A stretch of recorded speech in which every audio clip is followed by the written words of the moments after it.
¿Es el ser humano agresivo por naturaleza? Sí. Por lo tanto, ¿está en su biología ser violento? No. La agresividad es un instinto. Es la capacidad que tenemos para dar respuesta a los peligros. Científicamente, una conducta agresiva está normalizada. Es incluso positiva para el desarrollo o la supervivencia.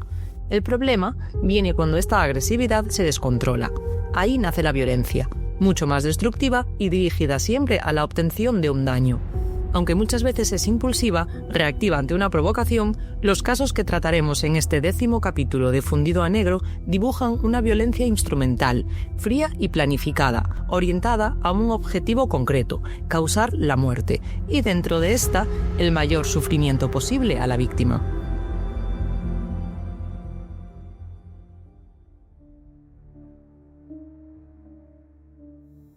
Ni un episodio agresivo, ni mucho menos violento, ni malas formas, ni siquiera una mala cara. Hasta 2016. César Adri Otero, de 38 años, era ingeniero y trabajaba entonces en una empresa de cableado de la automoción en el municipio de Oporriño, donde realizaba tareas de supervisión. Estaba casado y tenía 2 hijos pequeños. Su vida discurría aparentemente tranquila, sin sobresaltos. Pero a mediados de 2015 llegó a la empresa una nueva becaria, Ana María Enjamio Carrillo. La joven tenía 25 años, estaba terminando la carrera de Ingeniería Industrial y aunque era natural de Boqueixón, una localidad próxima a Santiago de Compostela, vivía en un piso compartido en Vigo, donde compaginaba sus estudios con su primer trabajo. César y Ana se conocieron en el trabajo. Guapa, deportista, responsable, cariñosa, inteligente, César rápidamente se sintió atraído por la joven, a la que definía como una chica 10. Ella mantenía entonces una relación con el que era su novio, un chico llamado Samuel, que también tendrá un papel importante en esta historia. Las conversaciones que Ana y César mantenían entre la máquina de café y el despacho pasaron rápidamente al plano sentimental y en diciembre de 2015 se convirtieron en amantes, y solo amantes, porque él seguía casado y ella con este primer novio. No fue hasta febrero de 2016 cuando la relación se afianzó, dejando ambos sus respectivas parejas y alquilando un piso para vivir juntos. Mantuvieron una relación de varios meses, totalmente secreta para el resto de compañeros de la empresa, aunque muchos lo sospechaban. Convivieron hasta julio de 2016, cuando Ana decide romper con César. Y retoma el contacto con Samuel, primero de amistad, pero poco a poco vuelve a surgir algo entre ellos. Van de compras juntos, quedan, y hasta le acompaña a comprarse su primer coche. Ana había tomado una decisión. Tras 6 meses de relación con César, decidió que no era la persona que quería a su lado y optó por romper y enfocarse en una nueva vida, fuera de la clandestinidad en la que había llevado su corto noviazgo. Y así tendría que haber sido. Pero César, bajo el pretexto del amor que sentía por Ana y la clara apuesta que había hecho por ella separándose de su mujer, tiró de agresividad, primero controlada, pero después desató episodios cada vez más violentos, más planificados y mucho más explosivos que culminaron con el asesinato de Ana, a quien asestó más de 30 puñaladas cuando la joven regresaba de la cena de Navidad de la empresa en diciembre de 2016. En una conducta violenta es necesaria la interacción entre factores biológicos, temperamentales y también de corte psicosocial o ambientales. En tan solo un 20% de los casos, la agresividad se convierte en violencia por causas atribuibles a la biología y principalmente por el influjo de un mal funcionamiento en el córtex prefrontal del cerebro y en el sistema límbico, que es donde encontramos la amígdala. Esta es el principal núcleo de control de las emociones. Relaciona un sentimiento o una emoción con un patrón de respuesta. Ante la ira, ante el miedo, nosotros actuamos de una manera u otra. Y está muy relacionada también con el procesamiento de la agresividad, que como dijimos al principio, la tenemos de forma natural. Un mal funcionamiento de la amígdala puede provocar una disminución de conductas agresivas o violentas, mientras que una sobreestimulación puede desembocar reacciones extremadamente agresivas o violentas. En cuanto al córtex prefrontal, su baja actividad puede llevar también a una predisposición a la violencia, ya que la corteza prefrontal es la parte del cerebro que realiza procesos inhibitorios y participa en la regulación de la agresión. Todo esto sin olvidar el hipotálamo, cuya estimulación favorece la agresividad, al igual que los elevados niveles de testosterona y cortisol, que es más conocida como la hormona del estrés. Aquí también entra la genética. Su influencia en el comportamiento antisocial y agresivo es indiscutible. ¿Cuánta es la carga genética en la conducta violenta? Pues un estudio de 1982, o sea, ya hace unos años, reveló que una predisposición congénita, es decir, tener padres delincuentes, y un modelo de crianza basado en el delito, un 40% de los niños llegan a ser criminales. Mientras que a pesar de tener unos padres delincuentes, si el entorno, si el contexto en el que crecía el menor era seguro, la delincuencia bajaba al 12%. Lo cierto es que la criminalidad no se hereda, y a pesar de que pueda existir una predisposición biológica, genética u hormonal, son los factores ambientales y sociales los que determinan la aparición de la conducta delictiva. Y esto fue lo que desencadenó el cambio de patrón y comportamientos de César. Cuando Ana decidió dejar la relación, en julio de 2016, César Adrio inició una conducta obsesiva de seguimiento, abordándola en la calle, en el portal de su casa, robándole su teléfono móvil, rompiéndole los retrovisores de su coche. Llegó a colocarle un dispositivo GPS y hasta le mandó a su nueva pareja Samuel fotos íntimas de él con la joven. Fue precisamente por uno de estos incidentes que el resto de la empresa descubrió la relación entre Ana y César. Fue al poquito de romper, en verano de 2016. Adrio decidió cambiar su foto de WhatsApp y poner una juntos, para que toda la empresa supiera lo que ocurría. Una amiga y compañera de Ana recuerda cómo le preguntó a la joven por la foto y ella les contó que sí había mantenido una relación con César, pero ya no, y que aún por encima la estaba acosando, pero no solo a ella, sino también a Samuel. Ana, que estaba considerada una chica bastante discreta, se convirtió desde entonces en una persona totalmente diferente. Estaba nerviosa, irascible, agobiada. Era otra Ana. El primero de estos altercados llegó al poco de romper la relación. César se presentó de repente en el piso en el que vivía Ana y del que él tenía llaves, y se encontró con Samuel dentro. Al ver que la joven estaba rehaciendo su vida y no lo había elegido a él en este proyecto, provocó el descontrol de esta agresividad. César también cambió en ese momento y les dijo a sus compañeros: si Ana no es mía, tampoco es de otro chico. Y cumplió lo prometido, pero no sin antes someter a Ana a un sinfín de torturas. Así es como lo define el presidente de la Audiencia Provincial de Pontevedra, con sede en Vigo, que juzgó a Adrio por el asesinato de Ana. Recoge la sentencia cómo un día César se presentó en el portal de la casa para exigirle a Ana que le devolviera las llaves del piso, y cómo ella tuvo que encerrarse en el coche ante los gritos y la violencia de él. La perseguía allá donde iba, daba igual donde aparcase el coche porque él allí la esperaba. Llegó a colocarle un dispositivo GPS para seguirla en todo momento. También robó su tarjeta SIM del móvil, que fue encontrada en la mesilla de noche de César en los registros domiciliarios una vez fue detenido, y con esta tarjeta él le escribía a Samuel y le mandaba fotos eróticas de ambos para tratar de romper la relación.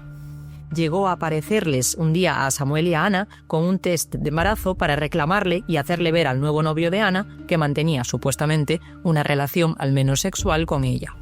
Esta realidad, esta doble relación clandestina con Ana, que César relató en el juicio, solo existía en su cabeza. Seguramente ni siquiera él la creyera, sino que la modulaba según sus intereses. Porque pese a su discreción, el entorno de Ana sí era conocedor del hostigamiento por parte de César. Y cuando se supo del fallecimiento de Ana, la primera respuesta de los amigos de la joven a la policía fue clara: hablad con César. Era 16 de diciembre de 2016. El Hotel NH de Vigo acogía la cena de Navidad de la empresa de César y Ana. Ambos acudieron, cada uno con sus respectivos compañeros.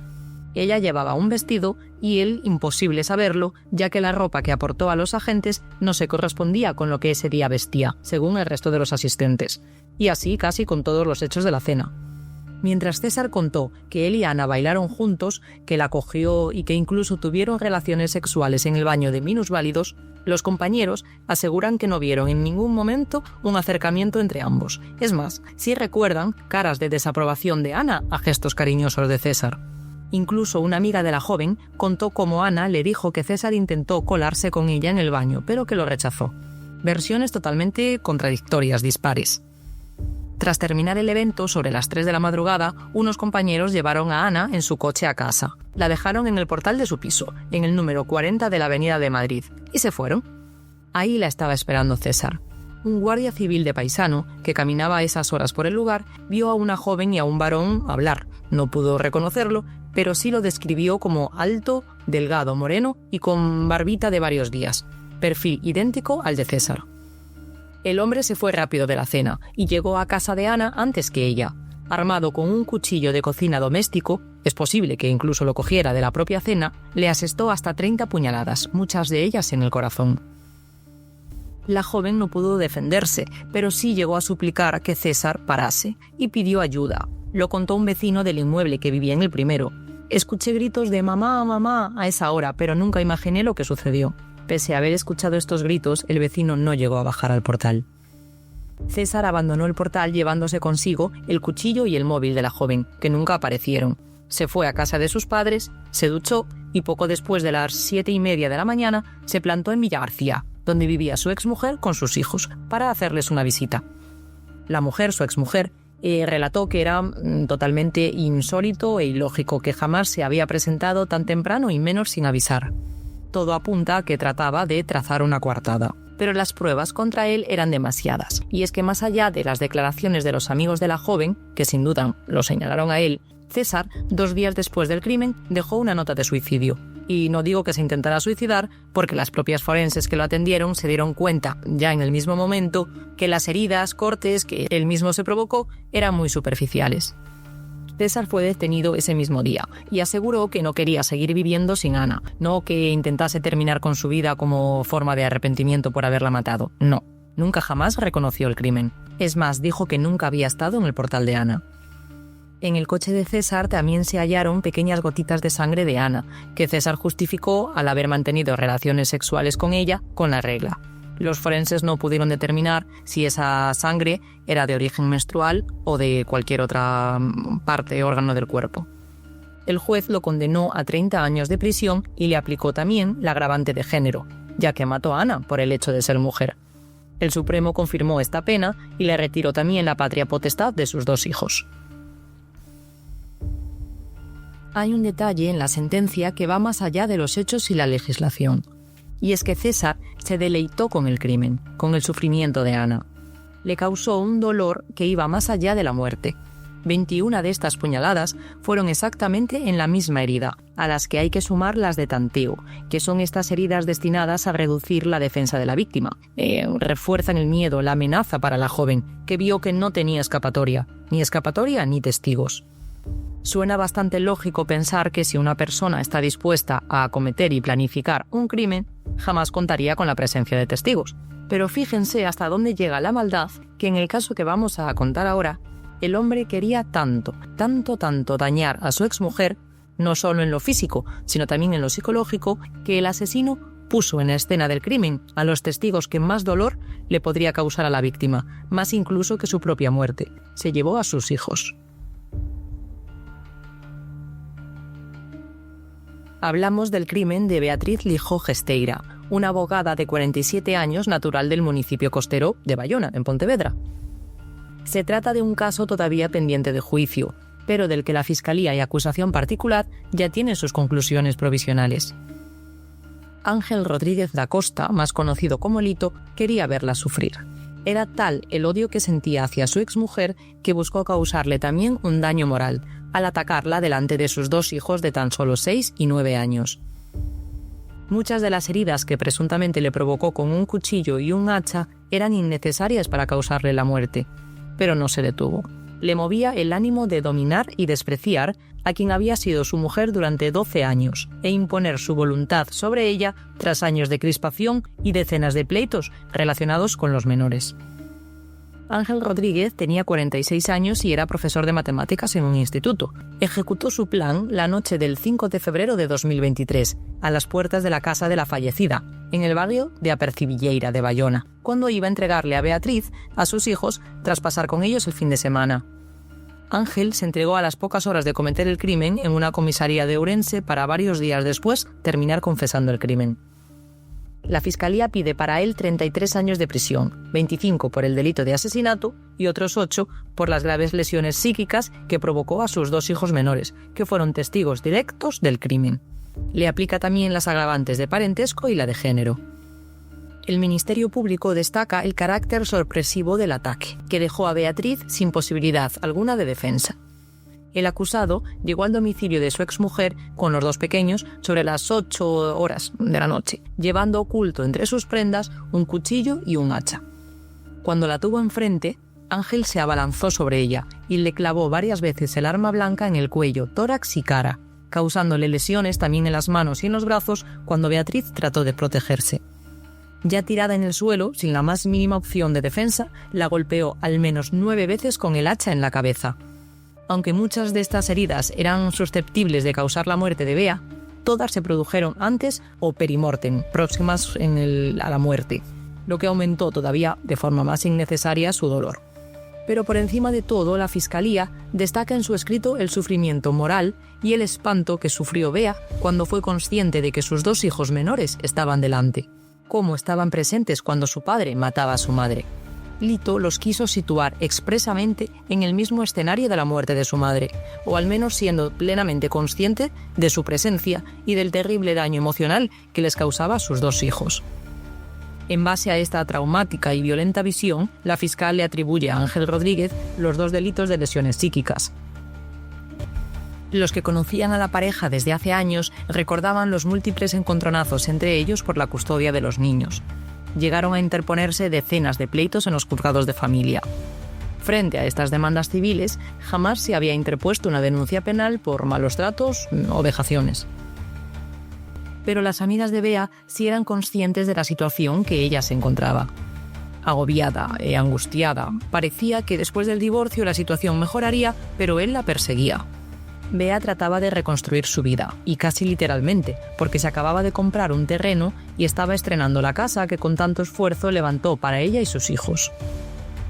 No la dejó vivir en paz. Ángel trasladó todo su odio y rencor hacia ella de la forma más salvaje que encontró, e intentó luego esquivar el problema, porque una vez que Lito se entregó en la comisaría de Ourense al día siguiente del crimen, simuló encontrarse en estado catatónico. No respondía a estímulos, no interactuaba, nada. Podría engañar a los policías o a su abogado, pero no a los médicos forenses que lo atendieron. Tras casi 2 semanas, terminó hablando y reconociendo los hechos, y ahora se encuentra a la espera de juicio. La agresividad descontrolada, la violencia excesiva e innecesaria definió estos 2 crímenes. Como hablábamos al principio, echar la culpa a la biología o a la genética no es realista. A mí me gustaría terminar este capítulo o cerrar este capítulo con una frase de una obra de Virginia Feito que se llama Victorian Psycho, que es como un poco resumen de todo lo que acabamos de hablar. Dice así: me fascina el hecho de que los seres humanos tengan la capacidad de herirse de muerte unos a otros a su antojo y que la mayoría decidan no hacerlo. Hasta el próximo episodio.